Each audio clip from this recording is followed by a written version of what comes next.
So, before we criticise anyone else, let's show you what happened today. Oh, I'm lucky, these modern trucks. The fleet that I work for is a Volvo, the FHs, and they've got a, if you get too close to something in front, there's a red light. The dash, there's a light that reflects on the windscreen, and it's all this protection. So you know, all this electrical protection, I'm not a great fan of it. It's more of an hindrance than a doer, but in this case today, it saved my arse. Yeah, wow, it saved me today. It doesn't show very much on the camera, so anyway, let me just show you. But all of us, definitely I would have shunted this one up its behind. I would have been in through his back window if it wasn't for the beep. The truck goes mad and makes you look. So here we are. Let me just explain what we're doing. We're coming to the roundabout. This is Muckley Corner. It's where we have the car boots, right? This lane is to go left. That lane is to go straight on at the roundabout. So this is left. So this car should be, and of course, you know, now we're on film, we can say what we want. Woulda, shoulda, coulda, woulda, all that malarkey, right? So anyway, now he should be going left, shouldn't he? Right. And they do this when they're cheating. I don't think he was cheating. He just wasn't watching enough of the road. So I'm coming up behind him now, right? So as I'm entering, I know I'm going to go left. So over here, let me get the pointer. I'm looking over here, okay? And this is the great thing about having dash cams and having to bring them home and look at them yourself. I'm looking over here for the traffic because I want to slip around. It's not a giveaway. It's not a stop sign. It's a giveaway sign. But I'm concentrating over here. They're going to go straight on, so I shouldn't mix with those. This guy should be gone in front of me. Should be. No.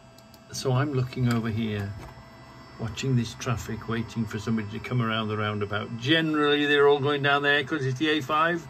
But, you know, anyway, he's here and he bloody stops. Look, watch him. It's not a stop sign. And I'm coming. I'm coming. I'm coming. Oh, I'm coming. I'm still coming.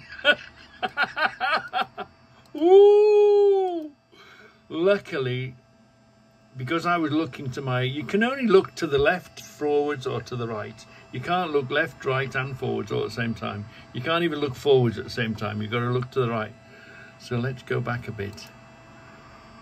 And I'm watching, I'm concentrating here. He should have well gone out my way. Anyway, look, you might just see the dip of the truck. Ready? Ready? Now, do you see the truck helped me out? Otherwise, I would have just rolled into him and kept going.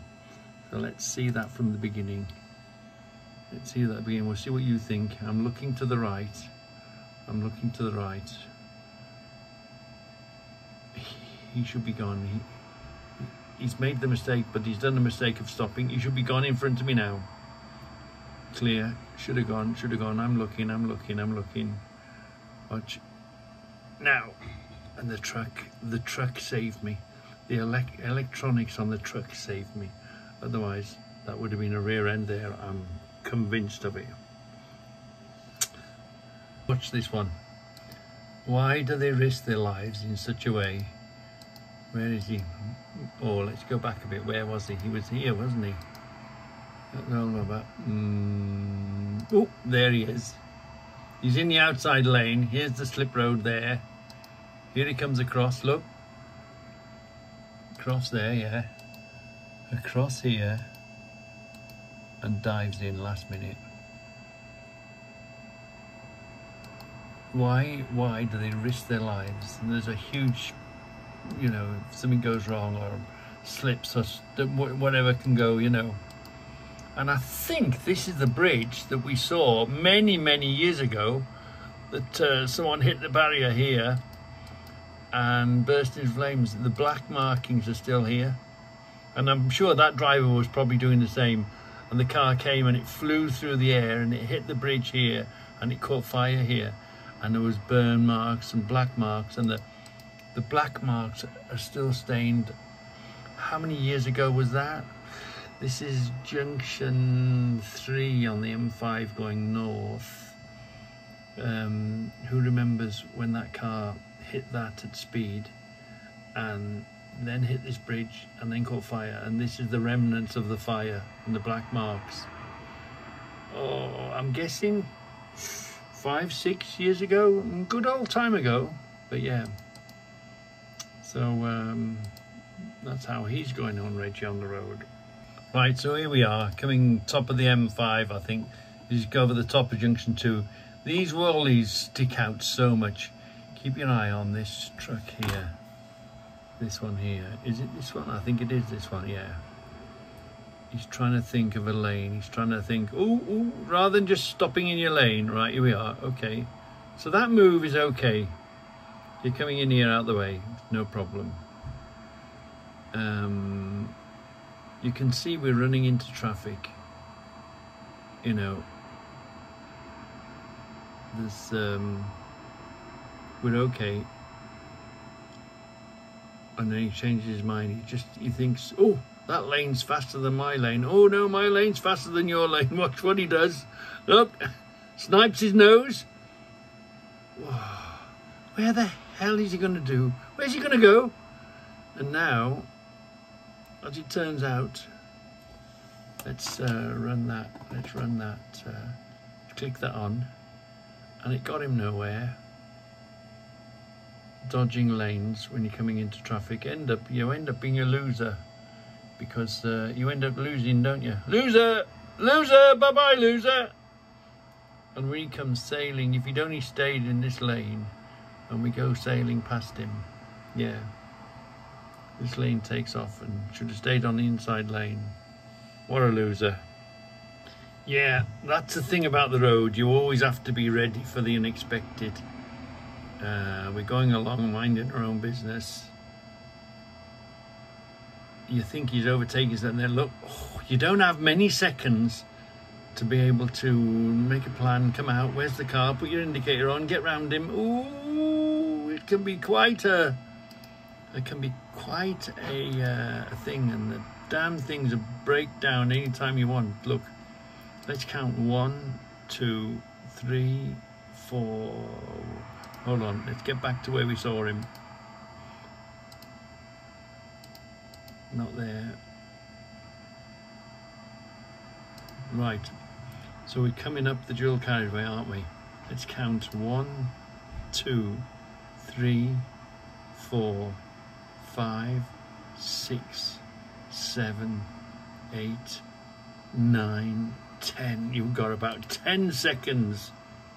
And if you was distracted or weren't watching or fiddling or doing something between having a clear road in front of you, hold on, between having a clear road in front of you and completely destroying him, 10 seconds. You're coming, you've got to watch all the time. Look, here he is. Oh, then of course, this road is busy, isn't it? So you just go by, look in the mirror, put your indicator on, put it in the mirror, put your indicator on, put your in the mirror, put your indicator on. This white one should have seen what was going on ahead, maybe, maybe not. It just happens so fast. You have to be so aware on the roads all the time. Ooh, that was a near miss, that was, yeah. These damn cars, well, any vehicle can break down at any time, and usually in the worst places. Just a little side note, well done to that gentleman that broke down, because if I'd have been coming around there, not really taking attention or being distracted by something or whatever, that's how accidents happen. So if ever you find yourself in that situation, get out the car, get out the vehicle that's broken down. Well on you, sunshine. Good on you. I mean, I wouldn't have stood that close. I would have sort of kept away from it, because expect someone to smash into you and whatever you do down in France, stand in front of it. He stood in the right place and he was outside of the vehicle. So he did the best, safest thing that he could do. Here's something I haven't seen before. I was on my way going to Reggy on the industrial units, and usually when you see gypsy caravans, these are traveller caravans pulled by horses, that sort of a thing, you know, usually I like to drop in, maybe get a carve. They carve things at the side of the road. You see these people, don't you? They get logs and they carve owls and animals and mushrooms and all sorts, don't they? So I was expecting to see sort of, you know, carving people, wood chippings and logs and all that sort of thing. But I was really, really surprised to find, now that one seemed it might be a carving type thing. But if you look closely, it's a, it's a on the road scrapyard. Look at this. Look at all the scrap at the side of the road. It's even got, look at the garbage in there. It's even got scrap wanted. Look at that, there was a sign, scrap wanted. Look at the state of the place. In a lay-by on a grass verge. Yeah, you know, they're so harsh on us on the road, they'll find us for anything. But if you decide you're going to start your own mobile scrapyard on the road, horse-drawn, yeah, look, they've been round, look, that's a, I don't know if you can see that, it's a horse-drawn scrap cart, yeah? Okay, it's a horse-drawn scrap cart. Look how high they've loaded it. My goodness me. Anyway, I've never seen that before, a bleeding scrapyard. What do they call them shops? A pop-up, yeah, I've never seen a pop-up scrapyard before. Here's something that Debbie's camera saw, because it sees in front, but it also looks behind. And she comes through this place, really narrow, really busy little spot, you know, cars everywhere. But this, and it's a council estate, you know, and look, that can't be right, having a scrapyard on the verge outside the houses. You know, what do these councillors do for a living? Don't they get inspected? Don't they get looked at? Is there not, you know, respect for your neighbours? Look at the state of some of these. You know, clearly on the grass verge. Clearly on, you know, here's the public road, here's the public footpath. And that's the bit of grass on the corner.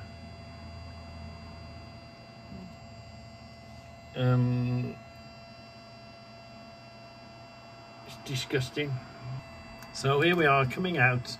If you remember last time, see you later, Paul. Let's go back a bit. Let's go back a bit. There are. See you later, Paul. Thank you. I was in a tight little corner. He was helping me out, but look here. This is where that damn bump is that took our air tanks off last time. Just watch how this goes over the bump. Watch.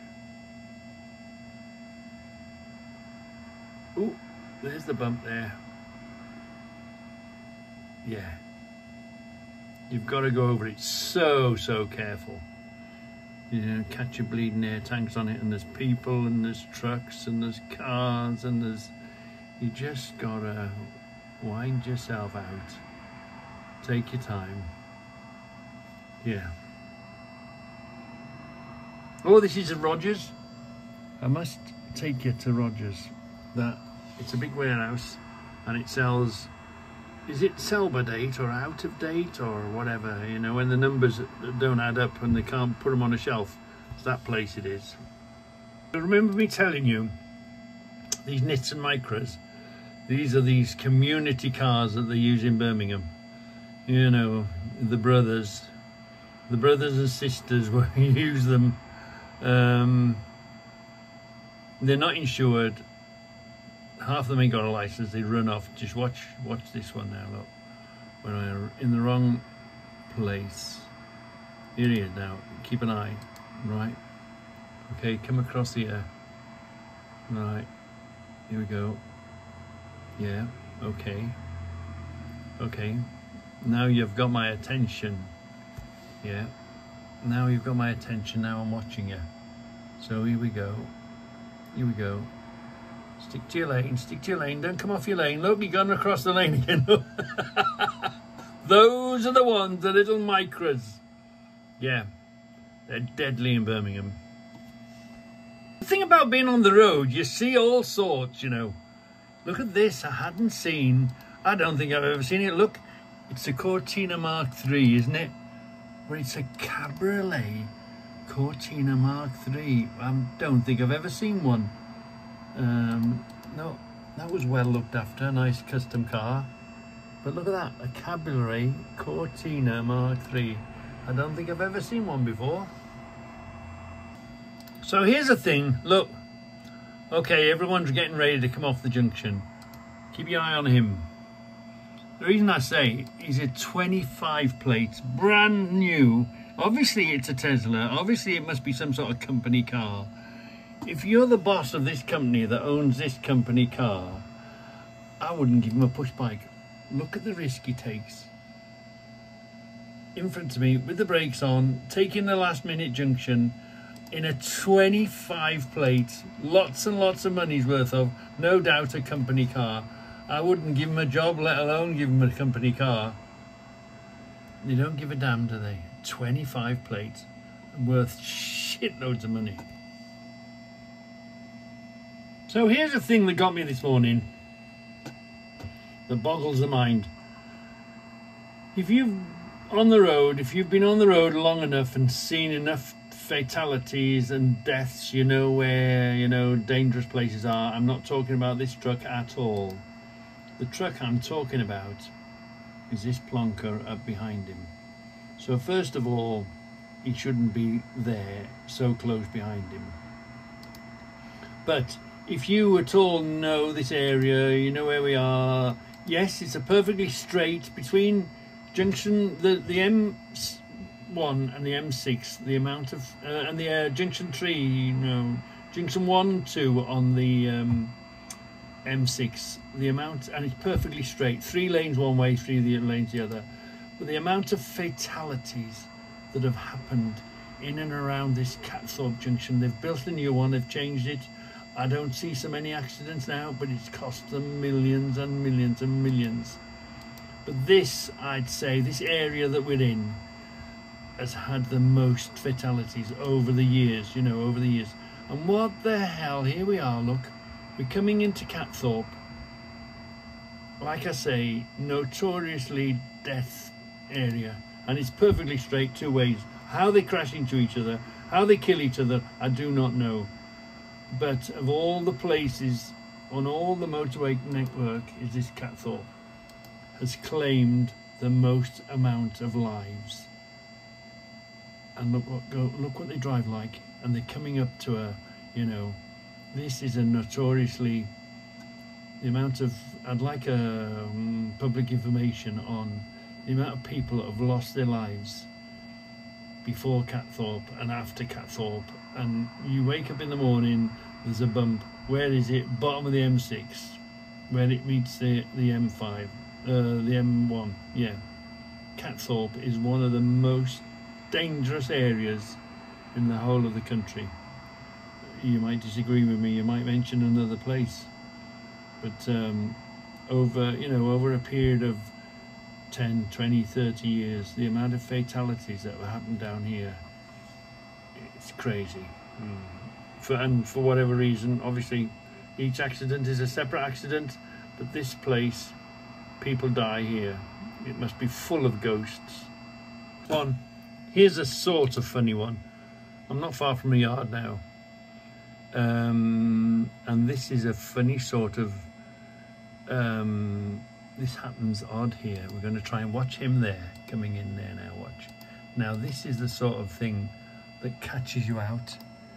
He's because it's busy and there's a car coming here, it's quite a busy spot, your trailer ends up on the pavement, and just on the inside of the pavement there's a lamppost. And there's many a time I've come and found myself cutting short here and look in the mirror, oh, lamppost.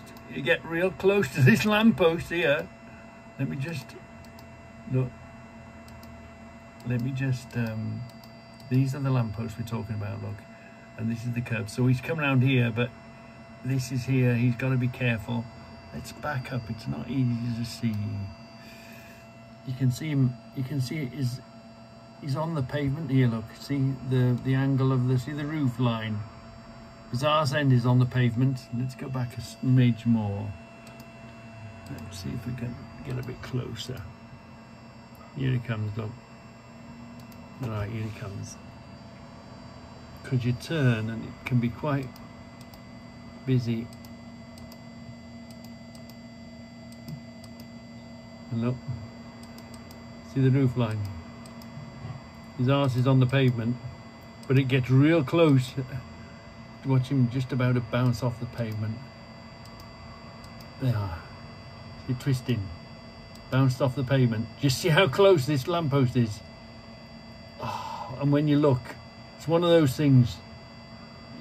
You feel your arse going on the pavement, and what he did.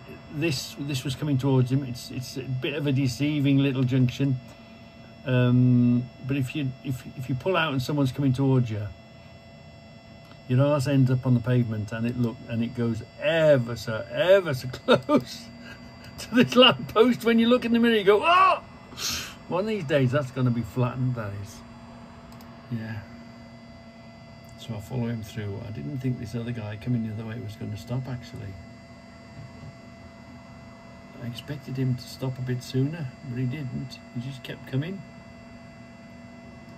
Hold on, let the film change. He kept coming, closing down the gap. He just kept coming and kept coming. I didn't think he was going to stop. Oh. But anyway, that's it now. Reggie's ramblings are over. And don't forget to let me know what you think about this. I usually like to keep a good gap. I don't like to get near to any cars, but I'm looking to the right, I'm looking to the right. And then the truck screams at me. Hold on, ready? I'm still moving, I'm watching and moving, and then... Ooh! Nearly had ya. Thank you, Volvo, for all your safety equipment, because without that, there could have been a touch.